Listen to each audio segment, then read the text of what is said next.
The next question is to you, Mr. Dempsky.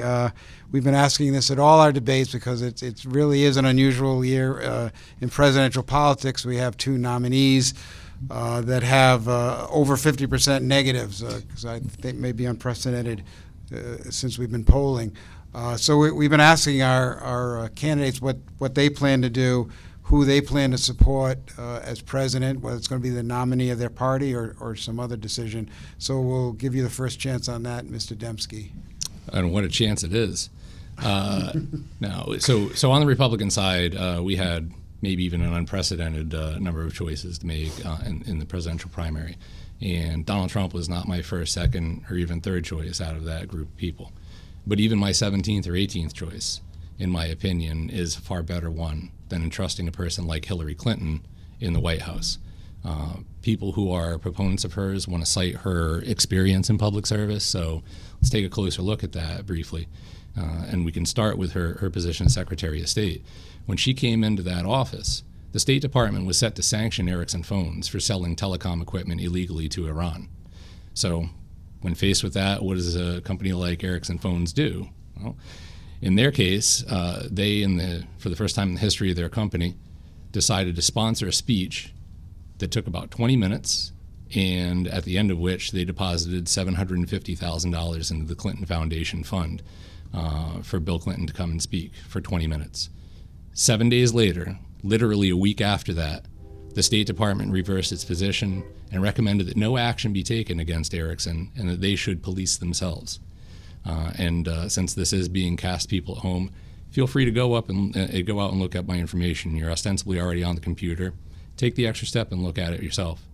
And we can go further with another example of where a group of Canadian businessmen had accumulated about 20% of this nation's uranium deposits.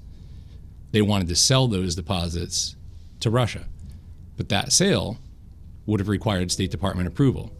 So what do? Well, they deposit $145 million into the Clinton Foundation Fund, and voila, the State Department signs off on that deal, and now Russia is in control of 20% of this nation's uranium deposits.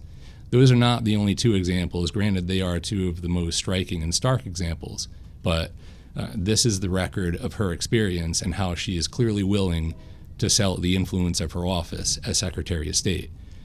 I cannot ever support her being anywhere near the White House. So I will be voting for Donald Trump. And obviously people are free to do what they will, but these are things I think were important for people to know, and like I said, to go research for themselves. Thank you. Bonnie Hong next. Well, I'm the only person on this panel right now that's lucky enough not to have to say whether I'm supporting my party's nominee. So that leaves me free to just say exactly what I'm very comfortable running as a petitioning candidate because I could not actually support either one of those two candidates. Can you tell who you will be supporting, if anyone? It's one of the others. I will probably be voting for Jill Stein. Okay, the Green Party candidate. All right, thank you. And Emmett Riley. Thank you. My support will be with the Democratic nominee, Hillary Clinton. I was a supporter of Bernie Sanders when he ran and primaried her, and I will continue to support the Democratic nominee because I'm a Democrat. I don't leave a party. I don't change parties. I stick with whom I chose to be with. All right. Everyone on the record on that. The next question is from Claire Bissett, and it's to Ms. Hung.